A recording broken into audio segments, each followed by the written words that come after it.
কোন রাজনৈতিক ওয়াজ করতে আমি আপনাদের এই মাহফিল পরে আসে নাই। আমি এই ইউনিয়নের মানুষ, আমি এই এলাকার মানুষ। একদিন আমারও বাবা এই এলাকার চেয়ারম্যানের প্রতিনিধিত্ব তিনি পালন করেছেন। আমার হয়তো পরিচয় অনেকেই বাবাজিরা জানেন, অনেকেই জানেন না। এখন বর্তমান যারা তারা জানতে পারবেন না, যারা মুরব্বী তারা আমাকে চিনে না। সুতরাং আমরা কথা দাবি নিয়ে বলবো না, কারা বলবে? আমরা কি শ্বশুর বাড়ি ঘর জমাই আসছি? এখানে হাজিনগর ইউনিয়নকে শ্বশুর বাড়ি ঘর জমাই আসছি? কোরআনের রাজ প্রতিষ্ঠা হবে যদি ঈমান থাকে আপনার কলিজায়। আপনি যদি মুসলমান হন, আপনার যদি আল্লাহর উপরে তাকুল্লাহ থাকে, আল্লাহ যদি ভয় থাকে, কোরআনের রাজ প্রতিষ্ঠিত হোক।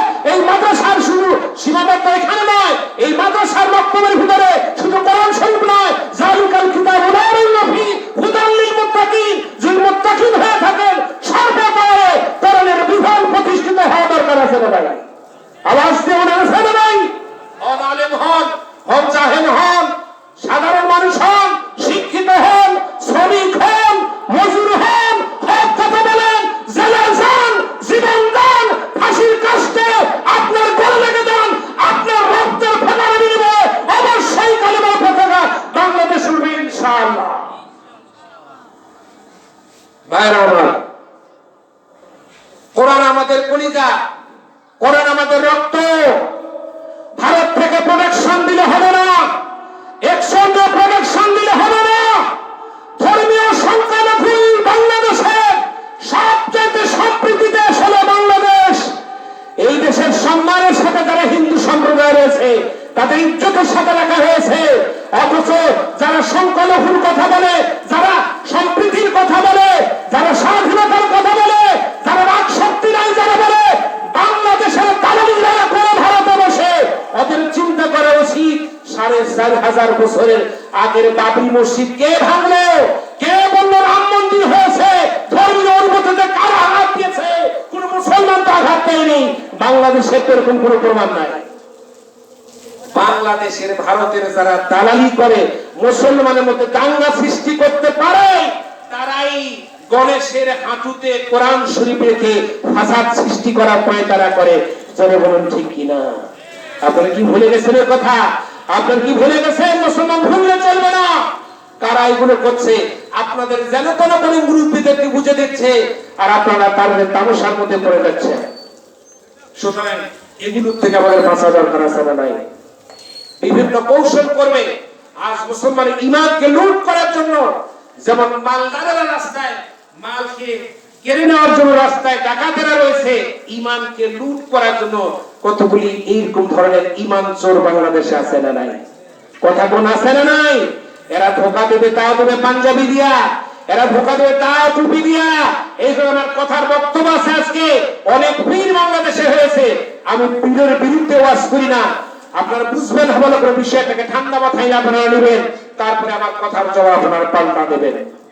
যেই পীর পীরের বেটা পীর হবে, চিশতিয়া হোক, সাবিরা হোক, নকশবন্দিয়া হোক, মোজাদ্দেদিয়া হোক, যেই তরিকার পীর হোক, বারোয়ালিয়ার বাংলাদেশ হোক, শাহজালাল থেকে শুরু করে শাহ মখদুম পর্যন্ত, আপনারা বলতে পারবেন যে পীরেরা বীরত্ব করার পর বড় বড় অট্টালিকা তৈরি করেছে, বাড়ি তৈরি করেছে, তাহলে ইতিহাসের পাতা থেকে তাদের নাম মুছে যেত। জোরে বলুন ঠিক কিনা? জোরে বলুন ঠিক কিনা? বরং তাদের নাম দিয়ে অনেক ধোঁকাবাজরা ব্যবসা করে, ঠিক কিনা? কথা বলে ঠিক কিনা? এই জন্য সেই পীরের বেটা পীর হওয়া বীরত্ব পায়, অথচ যোগ্যতা থাকার পরে ওই তরিকার অনুসারী হওয়ার পরে যারা যোগ্যতা পায় না, যে নেতৃবৃন্দ নেতৃত্ব করার পরে ওই বেটা পাগল ছাগল হওয়ার নেতাগিরি করবে, নেতৃত্ব করবে। আপনারা বুঝেন তো স্পষ্ট ভাবে এরা স্বার্থপর। করে বলেন ঠিক কিনা? কথা বলেন না কেন? আপনারা কথা বলেন না কেন? ঠিক কিনা? আমার ছেলে নাতবরি করবে, আর আমার দল করার পরে রক্ত দিবে, জীবন দিবে। এই দলের সংগঠন প্রতিষ্ঠিত করতে গিয়ে আরো মানুষ যোগ্যতা থাকার পরেও তাদেরকে শেয়ার দেবেন না, তার মানে শেয়ার দিলে আপনার সুবিধা ভোগ করা যাবে না। এই নিঃস্বার্থ ভাবে যারা কাজ করে না, আপনি বুঝতে হবে, আপনাকে স্পষ্ট এরা স্বার্থপর নেতা, এরা স্বার্থপর পীর সাহেব। জোরে বলুন ঠিক কিনা?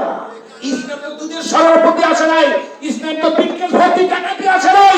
ইসলাম তো এসে চূড়ান্ত মারাত্মক ধরনের টকবক করতেছে, কড়াইয়ের মধ্যে কই মাছ ফ্রাই হচ্ছে, সাজা হচ্ছে, এর উপর দিয়ে পার হয়ে ইসলাম প্রতিষ্ঠিত হয়েছে বাংলাদেশে। জোরে বলুন ঠিক কিনা?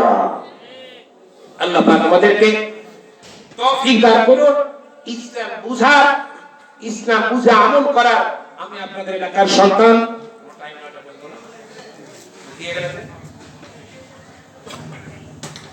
আর 5 মিনিট, ঠিক আছে? মাজালিসুল কোরআন হাদিস রাউজাতুম মিন রিয়াজুল জান্নাহ, যেখানে কোরআন এবং হাদিসের মজলিস হয়, সেটা কিসের? বাগানটা কিসের? তো আজকের আওয়াজ কিসের বাগান? জান্নাতের বাগান।